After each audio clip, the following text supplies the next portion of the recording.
Hello दोस्तों, YouTube channel subscribe कर लें, क्लिक बेल आइकन को प्रेस कर दें ताकि नोटिफिकेशन आपको मिलते रहे जेआईबी, सीआईबी और बैंक प्रमोशन के संबंध में। यहाँ बात कर रहे हैं जेआईबी का लीगल का, यानी legal and aspects of banking का क्वेश्चन सेट नंबर 2 है। ठीक है, ओके।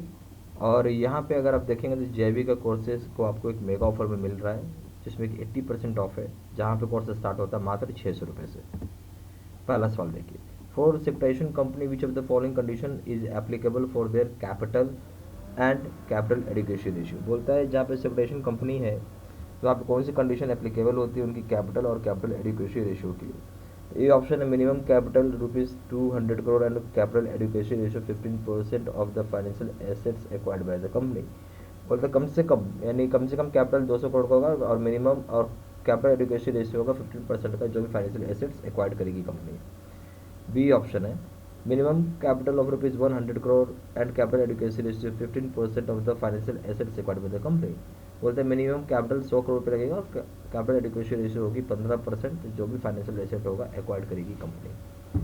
सी ऑप्शन है minimum capital ₹100 crore and capital adequacy ratio 10% of the financial assets acquired by the company, यानी मिनिमम कैपिटल कितना हो गया 100 करोड़ हो गया, कैपिटल एडिक्वेसी रेशियो 10% हो गया फाइनेंशियल एसेट जो कंपनी एक्वायर करती है।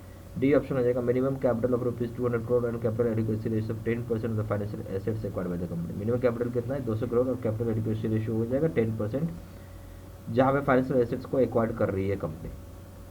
अब इस केस में सही ऑप्शन क्या हो जाएगा? इस केस में सही ऑप्शन हो जाएगा बी आपका,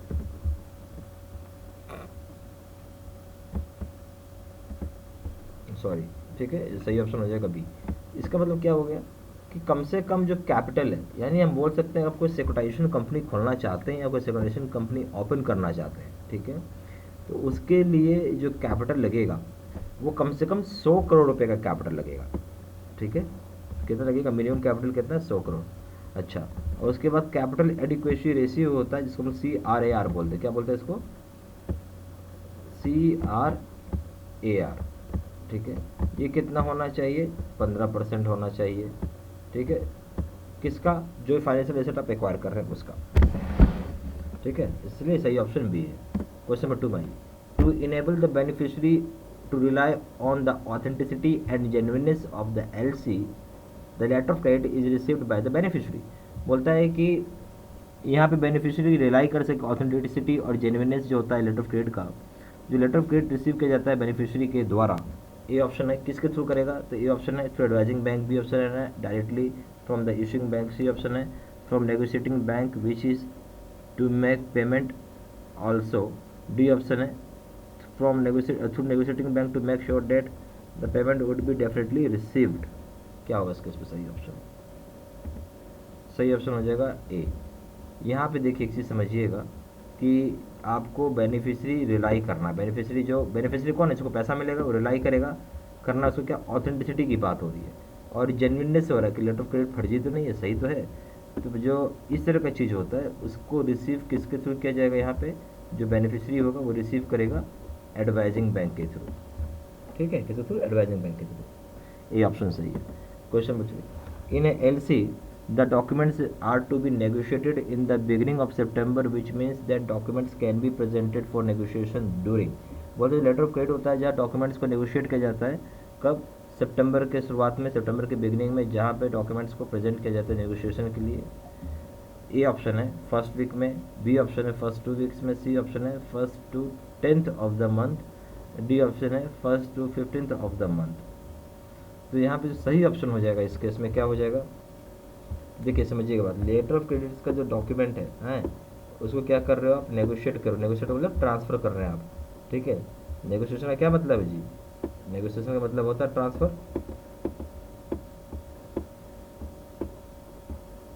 ठीक है, अब आप ट्रांसफ़र कर रहे हैं इस चीज़ को। ठीक है, तो बोल रहा है कि कब कर रहे हैं? बिगिनिंग में कर रहे हैं, हम सितंबर की शुरुआत में अगर कर रहे हैं, ठीक है, इसका मतलब डॉक्यूमेंट्स को प्रेजेंट किया होगा नेगोशिएशन के लिए कब? ये सवाल था। सही ऑप्शन हो जाता है इस केस में first to 10th of the month में प्रेजेंट किया गया होगा।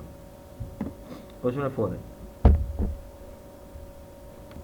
If there is a contravention of provisions of FEMA 1999 by person and amount is not quantifiable, penalty can B.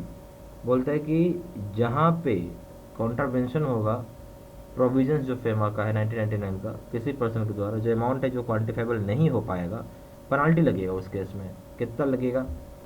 ठीक है, आपने क्या किया, एक्चुअली कॉन्ट्रावेंट किया, यानी जो नियम कानून था, प्रोविजन था फेमा का, उसके अगेंस्ट में जाके कुछ किया है। तो आपने यहाँ पे आपको अमाउंट जो है नॉट क्वान्टिफाइबल है, तो उस केस में पेनाल्टी लगता है। और कितना लगेगा?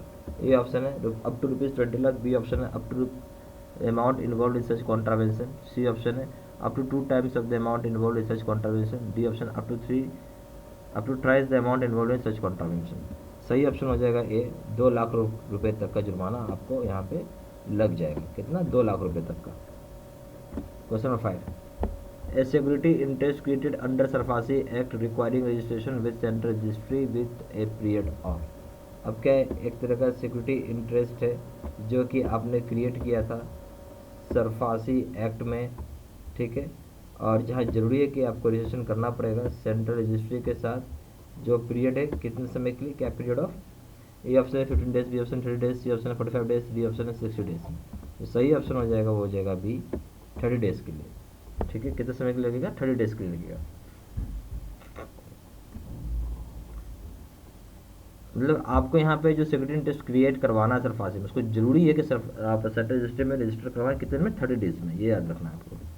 क्वेश्चन नंबर 6 में, if bill of exchange is dishonoured, bill of exchange dishonour होगा तो क्या करना होगा? ए ऑप्शन है the drawer is liable to the holder, drawer यहाँ पे लायबल होगा होल्डर के लिए।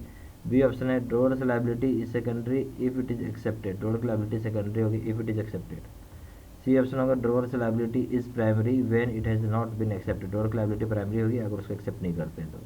डी ऑप्शन है drawer is liable when if where the drawer is liable, drawee is liable whether he for accepts the bill or not in all circumstances। मतलब ड्रॉई यहाँ पे liable होगा जहाँ पे एक्सेप्ट करता है बिल को या नहीं करता है, सारे सर्कमस्टांसेज में कौन सी बात सही होगी? ए ऑप्शन है A B and C only, B option है A B and D only, C option है B C and D only, D option है ए टू डी ऑल। जो सही ऑप्शन हो जाएगा इस केस में वो हो जाएगा ए बी एंड सी। बोलते जो बिल ऑफ एक्सचेंज अगर डिसऑनर किया गया है तो ए हो जाएगा कि drawee is liable to the holder, B option हो जाएगा, यहाँ बी पॉइंट हो जाएगा ड्रॉर्स लायबिलिटी सेकेंडरी होता है अगर इसको हम एक्सेप्ट करते हैं तो। सी हो जाएगा ड्रॉर्स लायबिलिटी प्राइमरी होता है जहाँ पर अगर इसे हम एक्सेप्ट नहीं करते हैं तो। Question number 7, which of the following types of charges on the following securities does match। बोले किस तरह का चार्जेस जो होता है आपका फॉलोइंग सिक्योरिटीज़ में होता है जहाँ पे आपको मैच करना है, मतलब इसमें कौन सा सिक्योरिटीज़ का चार्जेस जो है वो सही तरीके से मैच है ये बताना। ए ऑप्शन है book debts assignment, B option है bank deposit assignment, C option है immovable property mortgage, D option है सेमी सर्टिफिकेट प्लेज। ठीक है, तो इस केस में जो सही ऑप्शन हो जाएगा तो वो हो जाएगा नेसेसरी सेमी सर्टिफिकेट को हम लोग प्लेज कर सकते हैं। ठीक है, ओके। और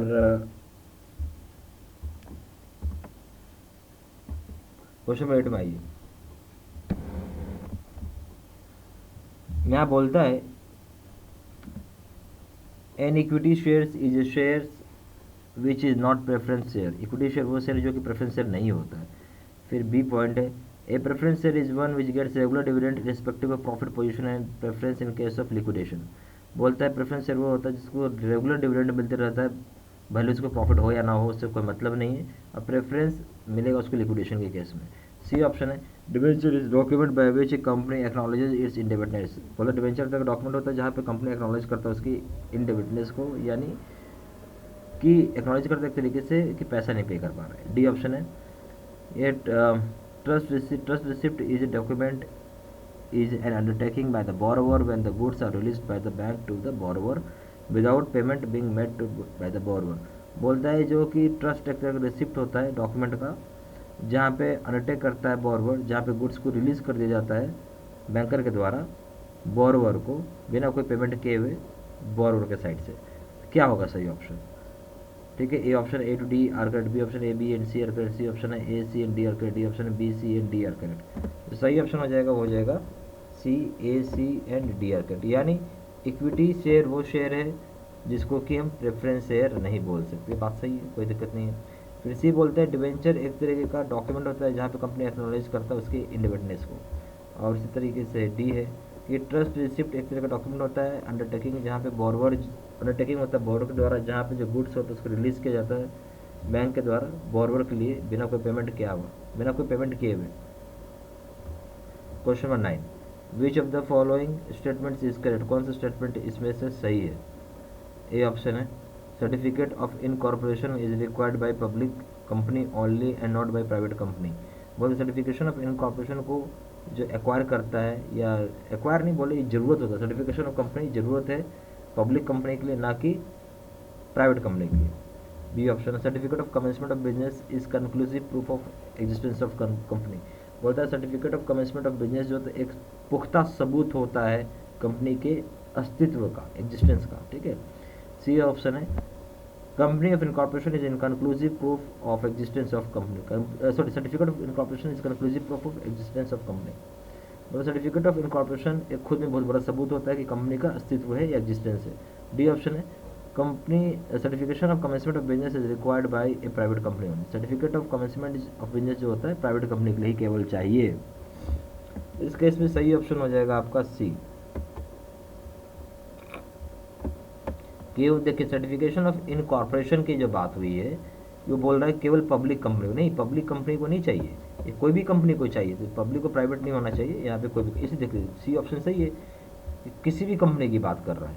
सर्टिफिकेट ऑफ इनकॉर्पोरेशन एक पुख्ता प्रूफ है किसी भी कंपनी के लिए। अच्छा, दूसरा जो सवाल था, पॉइंट था कि certificate of commencement of business ये जो प्रूफ होता है सिर्फ और सिर्फ पब्लिक की कंपनी को चाहिए। किसको चाहिए? पब्लिक के लिए होता है। ठीक है। अब जैसे पब्लिक के लिए कंपनी के लिए ठीक है, प्राइवेट कंपनी के लिए नहीं चाहिए। अब जैसे यहाँ पे लिखा हुआ है डी ऑप्शन में कि कमेंसमेंट किसके लिए चाहिए, तो ये प्राइवेट की जगह अगर आप इसको पब्लिक करते तो ठीक हो जाता, बट ये प्राइवेट था, ये केवल पब्लिक कंपनी को चाहिए, प्राइवेट कंपनी को नहीं चाहिए। ठीक है। क्वेश्चन नंबर 10 में आइए। The mortgage in which the mortgagor transfers the position to the mortgagee is called mortgage. बोले जो मॉर्टगेज होता है जहाँ पे मॉर्टगर ट्रांसफर करता है पोजीशन मॉर्टगेज का, उसको लोग मॉर्टगेज बोलते हैं। ट्रांसफर करते हैं पोजीशन मॉर्टगी को, उसको हम लोग मॉर्टगेज बोलते हैं। इस तरह का मॉर्टगेज में दो बोलता है कि किसी तरह कोई पर्सनल लायबिलिटी नहीं होता मॉर्टगर का। किस तरह का मॉर्टगेज में पर्सनल लायबिलिटी नहीं होता मॉर्टगेज का, ये सवाल है। A option English there is, B option है mortgage by condition sale there is no, C option है simple mortgage there is no, D option है usufructuary mortgage there is no. जो सही ऑप्शन हो जाएगा इस केस में वो हो जाएगा आपका डी। क्या हो जाएगा? यूसुफ्रुक्चुअरी मॉर्टगेज देयर इज नो। यहाँ पे जेआईबी का दो तरह का कोर्सेज है। एक जेआईबी का पीपीटी कोर्स है जिसको जो कि वीडियो अभी आपने देखा कंप्यूटर स्क्रीन रिकॉर्डेड कोर्स होता है, और दूसरा होता है जेआईबी का face to face video course होता है जो सबसे पावरफुल है, सबसे बढ़िया है, और आप इसको फर्स्ट अटेम्प्ट में ही दे के अपना आराम से पास कर जाएंगे। ठीक है। और इसमें सबसे बड़ी बात है कि डेप्थ बहुत होता है, तो आपको ज़्यादा समझ में आएगा इस। ओके। और मैं आपको एक कोर्स करने के लिए रिकमेंड करूँगा। दोनों कोर्स को कंपेयर करेंगे। दोनों जगह वीडियो लेक्चर कोर्स है, दोनों जगह केस स्टडी की वीडियो है। यहाँ 6000 से क्वेश्चन बैंक है, 13500 से क्वेश्चन बैंक है, यहाँ 30 मॉक टेस्ट है, और दोनों जगह रिविजन नोट है। वैलिडिटी की बात करें, दोनों जगह वैलिडिटी लाइफ लॉन्ग है। अगर पेपर 1 की बात करते हैं प्रिंसिपल, इसका दाम है 600 रुपये, इसका दाम है 1200 रुपये। अकाउंटिंग का दाम है 800 रुपये, इसका दाम है 1500 रुपये। लीगल का दाम है यहाँ पे 600 रुपये, इसका दाम है 1200 रुपये। कॉम्बो पैक का दाम है 1500 रुपये, और यहाँ पे दाम है 3000 रुपये। ज़्यादा जानकारी के लिए फ़ोन कर सकते हैं। फ़ोन नंबर हो जाएगा 4 times 9685 दूसरा नंबर है 7827546946। वेबसाइट में जाकर डायरेक्टली ऑनलाइन ऑर्डर प्लेस कर सकते हैं। वेबसाइट हो जाएगा www.jibcibstudymaterial.com। ईमेल आईडी हो जाएगा seatsina123@gmail.com। ये सारी इन्फॉर्मेशन मैंने इसी वीडियो के डिस्क्रिप्शन बॉक्स में भी डाल दिया। ठीक है। Thank you very much.